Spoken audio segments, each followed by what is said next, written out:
जो हर engineers 10th 12th या ITI pass out हो और डायरेक्ट गवर्नमेंट जॉब चाहिए विद 34,000 सैलरी, तो आज की ये नोटिफिकेशन आपके लिए गेम चेंजर हो सकती है। इंजीनियर्स एनपीसीआईएल ने 2026 के लिए 255 बम्पर वैकेंसी निकाली है, स्टाइपेंडरी ट्रेनी और टेक्नीशियन पोस्ट के लिए। अब सबसे बड़ी बात इसमें क्वालिफिकेशन भी सिंपल है और सैलरी भी काफी स्ट्रांग है। इस वीडियो में मैं आपको डिटेल में बताऊंगा कौन अप्लाई कर सकते हैं, सिलेक्शन प्रोसीजर क्या है, सैलरी और बेनिफिट कितने मिलेंगे और सबसे इंपॉर्टेंट फॉर्म कैसे भरना है बिफोर लास्ट डेट। तो ये वीडियो को एंड तक जरूर देखना, क्योंकि एक भी डिटेल्स मिस हुई तो चांस हाथ से निकल सकता है। तो ये जो वैकेंसी है इसमें हम नोटिफिकेशन की और डाइव इन करते हैं। ये जो वैकेंसी है वो एनपीसीआईएल की तरफ से है। ये कहाँ पे है? तमिलनाडु में है। इसका जो ओपनिंग डेट है वो 8 जून 2026 से लेकर 29 जून 2026 तक है। ये 10 बजे सुबह ओपन होगा, फॉर्म फिलअप अप्लाई करना और शाम 4 बजे तक चलेगा। इसमें पोस्ट कौन सा है? स्टाइपेंडरी ट्रेनी और टेक्नीशियन के लिए। स्टाइपेंडरी ट्रेनी को एसटी कहते हैं और टेक्नीशियन को टीएन कहते हैं। तो टोटल वैकेंसी है वो 255 वैकेंसी है। इसमें कौन कौन सा ब्रांच एलिजिबल है? Plant operator, electronics mechanics, instrumentation, electrician, fitter, Turner, mechanics, welder, ये सभी लोग एलिजिबल है। अब इसमें क्या एसएसएल क्वालिफिकेशन होनी चाहिए? जो लोग एसटी के लिए अप्लाई कर रहे हैं उनके पास 10th प्लस 2 होना चाहिए, या फिर 12th होना चाहिए साइंस से, जिसमें कि फिजिक्स केमिस्ट्री मैथ सब्जेक्ट होना चाहिए उनके पास, और उसमें 50% उनके पास एग्रीगेट मार्क्स होना चाहिए। और जो कैंडिडेट पढ़े हुए इंग्लिश, उनका एक सब्जेक्ट होना चाहिए 10th क्लास में। और जो एक और जो पोस्ट है कैटेगरी 2 में, जिसमें electronic mechanics, instrumentation, fitter, electrician, Turner, mechanics, welder के लिए, उसमें 10th होना चाहिए विद 50% मार्क्स, और साइंस सब्जेक्ट होना चाहिए जिसमें मैथमेटिक्स होना चाहिए। 2 साल का आईटीआई होना चाहिए, और कैंडिडेट के पास 1 साल का एक्सपीरियंस होना चाहिए कोर्स कंप्लीट करने के बाद। ध्यान रखेंगे कि इसमें जो अप्रेंटिसशिप किए हुए हैं उनका इसमें एक्सपीरियंस काउंट होगा, बट जो अप्रेंटिसशिप के अलावा कुछ और किए हुए हैं उनका नहीं काउंट किया जाएगा अदर टाइप का इंटर्नशिप के लिए। जो कैंडिडेट है उनका 10th क्लास में इंग्लिश सब्जेक्ट होना चाहिए। नेक्स्ट यहाँ पे एसेंशियल क्वालिफिकेशन में लिखा हुआ है सेम चीज की, जो आपका 12th होना चाहिए वो 40% से कम नहीं होना चाहिए। साइंस ये सब सब्जेक्ट्स होना चाहिए, फिजिक्स केमिस्ट्री मैथ्स होना चाहिए, इंग्लिश एक सब्जेक्ट होना चाहिए। सिमिलरली जो कैटेगरी 2 के लिए है उसमें साइंस होना चाहिए, मैथ होना चाहिए, इंग्लिश होना चाहिए एक सब्जेक्ट में, और 10th लेवल पास होना चाहिए, और 2 साल का आईटीआई होना चाहिए। 2 साल का आईटीआई और 1 साल का एक्सपीरियंस उस एरिया में होना चाहिए। अब कैसे आपको रखा जाएगा? उसके लिए कि सबसे पहले 1 साल आपको ट्रेनिंग कराया जाएगा जिसमें 20,000 रुपये महीना दिया जाएगा। जब नेक्स्ट ईयर आप पहुंच जाइएगा सेकंड ईयर में तो 22,000। उसके बाद साथ साथ आपको अलाउंस दिया जाएगा 3,000 रुपये, बुक अलाउंस किताबें लेने के लिए। जो ड्यूरेशन ऑफ ट्रेनिंग रहेगा आपका 2 साल का रहेगा, यानी कि 24 महीना। पहला साल 20,000, दूसरा साल आपको 22,000 पर महीना मिलेगा। जब आपका सारा कंप्लीट हो जाएगा उसके बाद एज ए टेक्नीशियन आपको रखा जाएगा, उसमें लेवल 3 पे आपको रखा जाएगा। लेवल 3 के लिए 21,700 रुपये बेसिक पे है। उसके बाद ये अलाउंसेस है, जो टोटल इन हैंड मिलेगा वो 34,720 रुपये मिलेगा।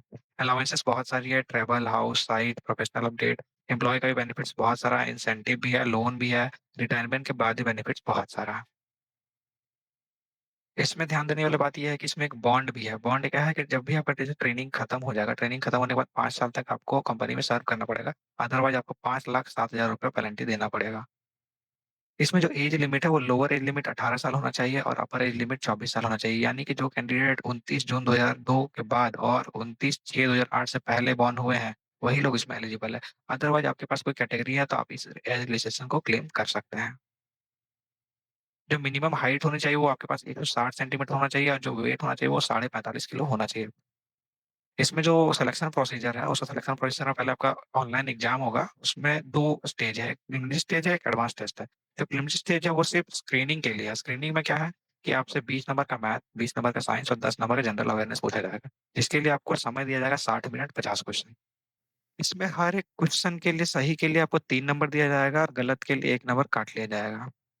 जो टोटल मार्क्स हो जाएगा वो 150 मार्क्स हो जाएगा, जिसमें से मिनिमम आपको 40% यूआर वाला को लाना कंपलसरी है, और अदर जो कैटेगरी है उनको 30% लाना कंपलसरी है। ये स्क्रीनिंग हो जाएगा। उसके बाद जो नेक्स्ट टेस्ट होगा वो एडवांस टेस्ट होगा। जो एडवांस टेस्ट होगा इसका पैटर्न ये रहेगा कि आपसे 50 मल्टीपल चॉइस क्वेश्चन पूछा जाएगा, जो भी आपका डिसिप्लिन या ट्रेड है उसी के अकॉर्डिंगली सिलेबस से पूछा जाएगा। इसमें लिए आपको समय दिया जाएगा 2 घंटे, यानी कि 120 मिनट में 50 क्वेश्चन करना है। जो मार्क्स रहेगा ईच क्वेश्चन का 3 नंबर, और नेगेटिव होने पे 1 नंबर काट लिया जाएगा। टोटल मार्क्स होगा जो 150। इसी के बेसिस पे ही आपको मेरिट लिस्ट निकाला जाएगा। जो मेरिट लिस्ट बनेगा स्टेज 2 के बेसिस पे बनेगा। स्टेज 1 सिर्फ स्क्रीनिंग टेस्ट है। उसके बाद आपका डॉक्यूमेंट वेरिफिकेशन होगा। जो लोग भी 1:1 में रहेंगे उनका डॉक्यूमेंट वेरिफिकेशन करने के बाद ज्वाइनिंग दिया जाएगा, लेकिन डीबी में 1:3 बुलाया जाएगा। उसके बाद जो अदर बच्चे रहेंगे उनको वेटिंग लिस्ट में रखा जाएगा। इसमें क्या है कि जो एसटी कैंडिडेट है या फिर एससी कैंडिडेट है उनको ट्रैवल अलाउंस दिया जाएगा, यानी कि आपका सेंटर आपका घर से 30 किलोमीटर से दूर है, तो आपके लिए सेकंड क्लास या फिर ऑर्डिनरी बस का जो टिकट होगा उसका पैसा आपको रिटर्न कर दिया जाएगा कंपनी की ओर से। ध्यान रखने वाली बात ये है कि जब आप डीवी के लिए जाएँगे तो आपके पास 2 पासपोर्ट साइज़ फ़ोटो होना चाहिए, जो भी एप्लीकेशन आप फिल करेंगे उसका प्रिंट आउट आपके पास होना चाहिए, जो एडमिट कार्ड होना चाहिए, एक वैलिड आईडी प्रूफ होना चाहिए, डेट ऑफ बर्थ का सर्टिफिकेट कुछ होना चाहिए जैसे कि 10th का पासिंग सर्टिफिकेट वगैरह, या फिर स्कूल का टीसी वगैरह, जो क्वालिफ़िकेशन आप किए हैं वो क्वालिफ़िकेशन का मार्कशीट और सारा सर्टिफिकेट आपके पास होना चाहिए। इसमें जो एप्लीकेशन अप्लाई करेंगे उसका फीस है वो ₹100 फीस है। जो ₹100 फीस है वो सिर्फ़ मेल कैंडिडेट के जनरल, ईडब्ल्यूएस और ओबीसी कैंडिडेट के बच्चे के लिए है और बाकी लोग को फीस नहीं लगेगा। इसमें जो प्रोसेस है पहले रजिस्ट्रेशन आपको करना है, फिर एक्टिवेशन करना है यानी कि फिर लॉगिन करना है, फिर जो भी डिटेल्स है उसको फिल करना है, फिर पेमेंट करना है आपको। स्टार्टिंग ध्यान रखिएगा 8 जून 2026 सुबह 10 बजे से लेकर 29 जून 2026 शाम 4 बजे तक है। इसी के बीच में आपको पेमेंट भी कर लेना है। तो ये रहा पूरा कंप्लीट एक्सप्लेनेशन एनपीसीआईएल नोटिफिकेशन के लिए। जो लोग बच्चे एलिजिबल हैं और इंटरेस्टेड है वो फिल कर लेंगे और कमेंट में मुझे बताएंगे कि मैंने फिल किया है। ओके, जय हिंद दोस्तों।